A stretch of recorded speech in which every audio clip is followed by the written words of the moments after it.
8 scandals, 1 ticking clock, and every name is bigger than the last. Picture this. Dakota Johnson steps off a private jet with her phone blowing up. Rumors of an Italian model sighting lighting the fuse on her 8-year romance. Flip the channel and Kim Kardashian's mansion is swarming with a platoon of nannies, each paid more than most surgeons, while Kanye rants from the sidelines and the kids wonder who's actually in charge. Blink again, and you're in a Manhattan courtroom where Blake Lively's tear-stained press release collides with Justin Baldoni's $400 million counterstrike, just as Scooter Braun sneaks into the witness list and Taylor Swift quietly buys another island with streaming royalties. But don't look away, because the real fireworks haven't even cracked the sky. Jared Leto's decades-old Open Secret just got 9 new voices. The Beckhams are hiring reputation lawyers to muzzle their own son. Miley Cyrus is spilling tour bus confessions that could cost her a Grammy. And at 3 a.m., Elon Musk nukes a tweet hinting the Epstein files run straight to the Oval Office, only for Donald Trump to clap back with big-time drug addict. Every 30 seconds, the stakes double, and the last receipt we drop tonight could rewrite a career or an entire presidency. Buckle up, hit that subscribe, and grip your popcorn tight. By the time the credits roll, you'll know exactly which power players are poised to fall and which ones are already halfway down. Dakota Johnson didn't just break up with Chris Martin, she detonated 8 years of almost married maybes in one clean, silent swipe. Only a handful of insiders got the heads up, and they all delivered the same verdict to Page 6. This feels final. No PR patch-up, no romantic reunion at Glastonbury. It's done. Their love story started hot in late 2017. Backtable sushi dates in Malibu, secret listening parties for Coldplay's Everyday Life, emerald ring engagement rumors by 2019. But behind the oceanfront bonfires, 2 pressure points kept cracking. The calendar gap. She's 35, he's 48, and parenthood sat on opposite sides of that gulf. Dakota, who's admitted she can't wait to be someone's mom, wanted at least 1 child of her own. Chris already has Apple and Moses with Gwyneth Paltrow, and, according to friends, has closed that chapter. The trust slump. Last summer, while Dakota shot Materialists in Europe, paparazzi lenses caught Chris in Rome, dining with an unnamed Italian model at midnight. Daily Mail sources insist the flirtation sped from 0 to 100 and was the true last straw. When Dakota wrapped her shoot and flew home, she found an empty closet and a note about space. One mover told The Sun the Coldplay frontman had boxed his guitars, vinyl, and keepsakes in the middle of the night, timing the haul for when he knew she'd be on set. No confrontation, just ghost tracks and tire marks. Public face save. Chris opened a São Paulo concert by thanking fans for supporting everyone you love, then slipped a veiled shout-out to Dakota's film career. Critics call it an apology in falsetto. Career surge. Dakota signed onto a thriller series for Max, posed for Vanity Fair wearing a phoenix red gown, and joked in a recent interview that her next partner better own noise-canceling headphones. Ring off, shields up.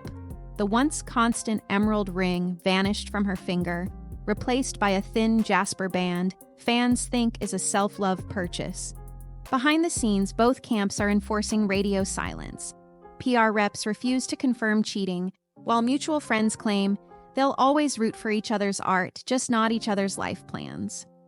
Hollywood isn't just gossiping about a breakup, it's running odds on who fills the vacuum. Streaming giants see Dakota as a prestige TV magnet now that Chris's world tour schedule isn't part of her calculus. Music blog sleuths are parsing future Coldplay lyrics for hidden regrets. Betting lines are open on whether Martin will pull another Fix You-style heartbreak anthem. Eligible suitors, actors, auteurs, even a tech founder have reportedly made discreet inquiries, according to Cosmopolitan. But before we crown the next leading man, we need to talk about a billionaire mom who just hired enough childcare muscle to field a baseball team and still can't dodge criticism for emotional absenteeism. Kim Kardashian's house doesn't sleep. Because 10 full-time nannies punch the clock around the dial so the billionaire can. Each caregiver pulls 12-hour shifts that start at 6 a.m., rotates one day off per week, and earns a base salary north of $100,000 before travel overtime and loyalty raises kick in. Inside her Calabasas compound, a separate kids' wing hums like a boutique hotel. White noise machines, chef-prepped midnight snacks, and color-coded schedules that rival NASA launch boards. Day nannies handle school runs, wardrobe pulls, and TikTok-friendly craft projects. Night nannies reset closets, label tomorrow's outfits, and prep breakfast smoothies, so Kim's morning starts Instagram ready. When Kanye requests parenting time, a flying wedge of 3 trusted aides chaperones the handoff to diffuse any last-minute drama. A viral TikTok from a former Beverly Hills nanny spelled it out. When mom's meetings stretch 16 hours and dad is off the grid, primary bonding often shifts to the hired pros. Viewers flooded the comments with stories of nannies attending school plays, while celebrity parents live-streamed product drops. Critics call it emotional outsourcing. Defenders clap back that billion-dollar empires don't run on bedtime stories. Yet the system is ruthlessly results-driven. Nannies who survive 18 months earn pay bumps and extra travel perks. But those who break the unspoken rule, never upstage the brand, vanish faster than a deleted Instagram post. One insider told The Sun that North's lead nanny doubles as a tutor and personal assistant, scheduling brand collabs between math homework and dance class. Kim's net worth hovers near $1.7 billion, so the $1 million+ she spends yearly on childcare barely dents her bottom line. But optics sting. Every tabloid headline about 10 nannies contrasts sharply with her single mom soundbites on Hulu. Even Kim seemed to sense the blowback when she hired a male nanny, Manny, for Saint, and preemptively joked that Kanye might stage a fashion intervention at the first playdate. Still, the Kardashians were raised by nannies, and Kim's circle insists her kids get dedicated bedtime kisses, just delivered in a relay with professionals who log every allergy, night terror, and misplaced diamond earring. The judge's gavel dropped like a cymbal crash on Monday, gutting Justin Baldoni's eye-watering US $400 million countersuit and US $250 million libel claim against Blake Lively, Ryan Reynolds, and the New York Times. In a 47-page opinion, U.S. District Judge Louis Lyman ruled the defamation counts fall miles short of actual malice and tossed every extortion allegation off the docket. December 20th, 2024. Lively files a complaint with the California Civil Rights Department, accusing her It Ends With Us co-star director of repeated sexual harassment. December 31st, 2024. Baldoni strikes back in New York, naming Lively, Reynolds, their publicist Leslie Sloan, and the Times in a blistering defamation action that balloons past the $500 million mark once punitive damages are factored. Judge Lyman said Blake's statements were squarely protected under litigation privilege, and that Baldoni failed to show she lied with reckless disregard for the truth. What survived? 4 contract-related counts, breach of good faith covenant and tortious interference, can be rewritten and refiled by June 23rd. If Baldoni's team misses that window, the whole case flatlines. Within hours, Blake posted a carousel of childhood photos and a note of love and gratitude to 19 women's rights groups, framing the dismissal as a win for every survivor afraid to speak. Baldoni's lawyer, Brian Friedman, fired back, calling her celebration predictable, premature, and false, vowing to amend the surviving claims and haul Blake into deposition under oath. If Baldoni pushes forward, the witness list could rope in Scooter Braun, an executive producer on the scrapped film reshoot, 2 Netflix dealmakers, and, yes, Taylor Swift's licensing attorney, who allegedly advised Blake on IP clawbacks. Studios are already whispering about settlement math. How much is quiet peace worth when the discovery phase could leak private group chats and on-set recordings? The clock is ticking toward June 23rd, but even a total courtroom knockout won't erase the reputational bruises. Only choose who limps away first. Scooter Braun walked into Stephen Bartlett's Diary of a CEO studio this week, a self-styled mogul, and walked out sounding like pop culture's most sheepish villain. "This is where my arrogance came in," he confessed, admitting he thought Taylor Swift would see who I am and happily collaborate once he'd bought her life's work. The numbers he triggered still boggle accountants. 2019, Braun acquires Big Machine for roughly US $300 million, scooping Swift's first 6 albums without warning her. 2020, flips the Masters to Shamrock Capital for another reported US $300 million, but the PR backlash scorches every brand he touches. 2023, steps back from day-to-day management after Ariana Grande and Justin Bieber hire new teams. May 30th, 2025, Swift triumphantly buys those same masters, plus videos, artwork, and unreleased tracks directly from Shamrock, finally owning her entire catalog 2 decades after signing her first deal. Braun now calls the feud a gift disguised as public torment, claiming the blowtorch reaction forced him to reevaluate how he treats young artists. Swifties aren't buying the redemption arc. Hashtags like Dragshare return, the royalties trended within minutes of the podcast drop, and TikTok sleuths spliced Braun's mea culpa beside old clips of him FaceTiming Kanye and Justin while mocking Swift at the 2016 VMAs. Industry lawyers, meanwhile, say Swift's re-record and re-release gambit was a masterclass in leverage. Her Taylor's version editions generated enough streaming clout to devalue Braun's asset, setting the stage for her cut-and-dry cash purchase this spring. Labels are quietly rewriting contracts to block future copycat rebellions. Braun insists he's at peace with the outcome, yet insiders whisper he's shopping a memoir because the re-recordings kneecapped his legacy. One Spotify exec summed it up. He bought a gold mine and walked away with fool's gold. The Beckhams were once Britain's other fairy tale dynasty. Now their group chat looks like a Cold War hotline. Sources say the fuse was lit at Brooklyn and Nicola's 2022 Palm Beach reception, when Victoria allegedly cut in on the newlyweds' spotlight dance at the exact moment singer Mark Anthony hit the stage. Nicola left in tears, convinced her mother-in-law had stolen the moment. The bad blood never cooled.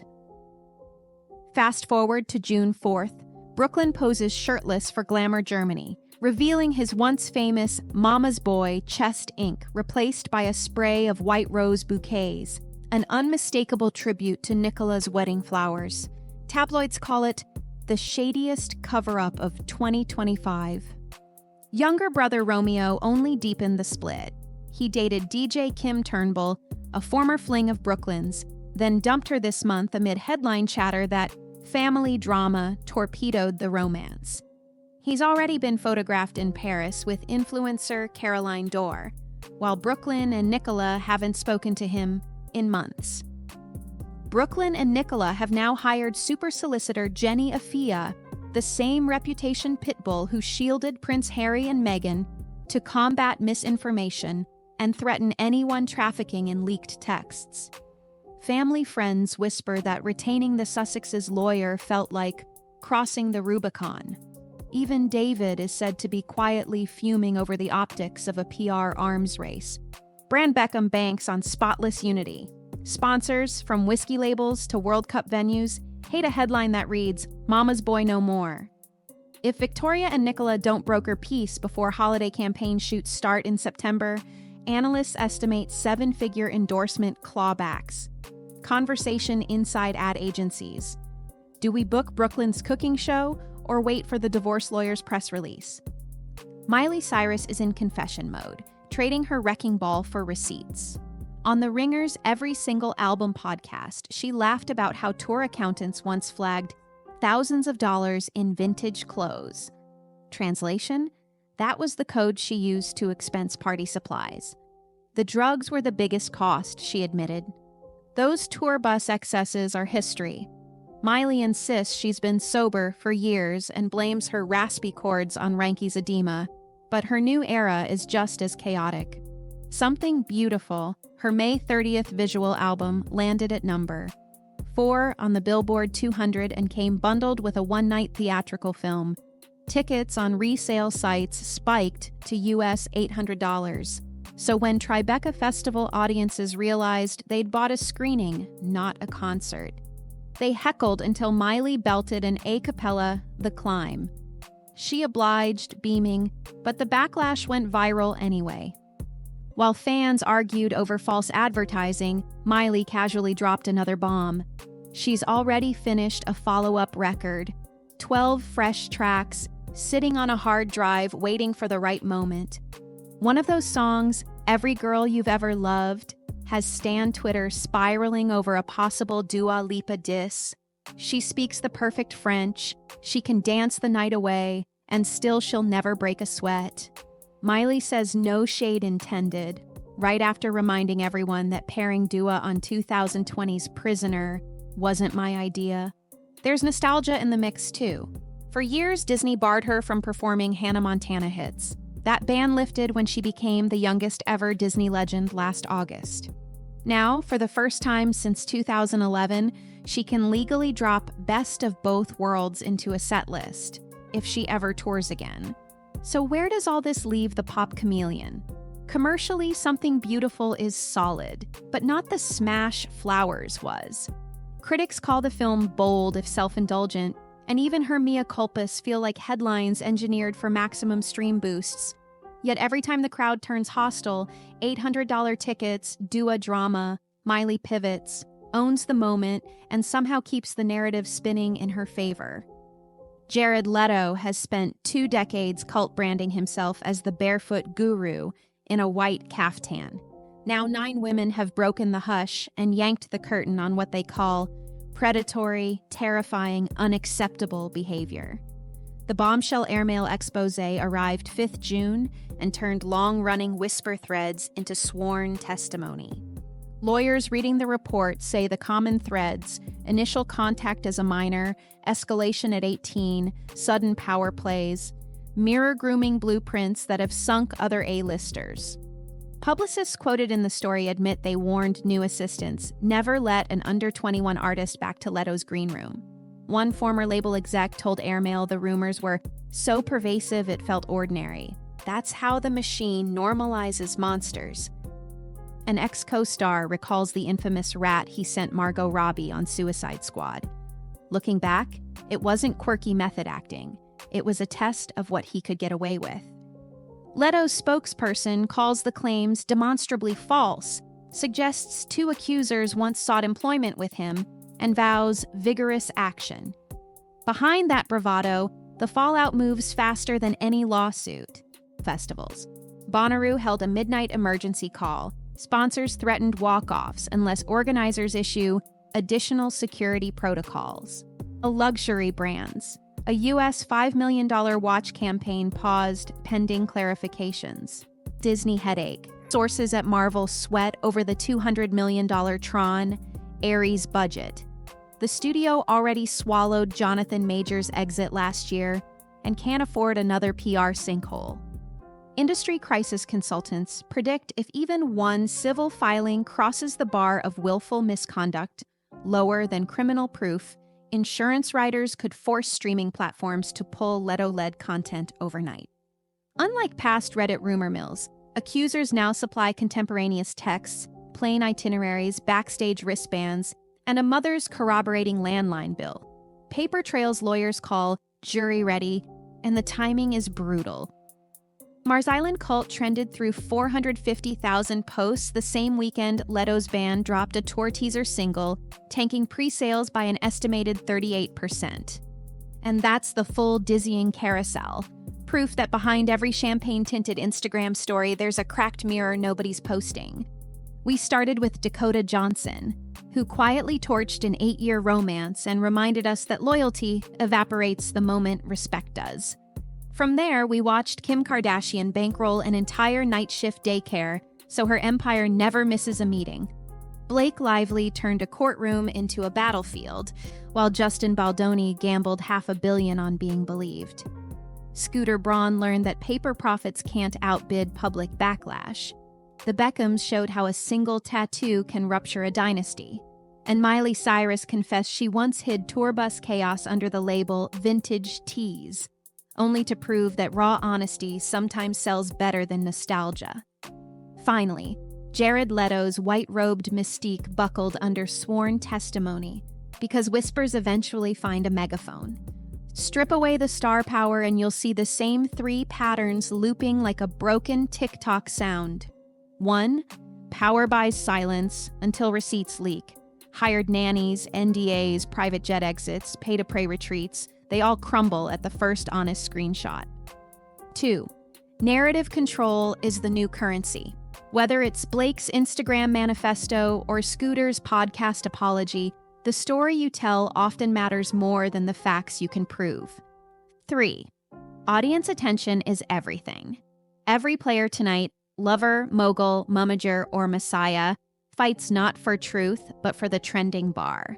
Lose that, and the rest collapses like a bad CGI backdrop. So what do we do with all this? First, stay curious. Double tap the headline, then read the footnote. Second, stay skeptical. The louder the denial, the juicier the redacted clause. And finally, stay vocal. Every comment, share, and side-eye pushes these stories into daylight, where spin doctors melt faster than ring lights in August. If you're ready for the next layer of leaks, make sure you're subscribed with notifications on. In our next deep dive, we're unpacking a rumored US $50 million NDA that could drag 6 studios and 1 Grammy darling into the sunlight, plus a sneak peek at the streaming wars price tag on celebrity silence. Drop your hottest take below. Which scandal shocked you most? And whose apology tour do you believe least? I'll be reading, responding, and who knows, maybe featuring your comment in the opening hook next week. Until then, keep your screenshots time-stamped, your popcorn buttered, and remember, in Hollywood, yesterday's secret is tomorrow's limited series.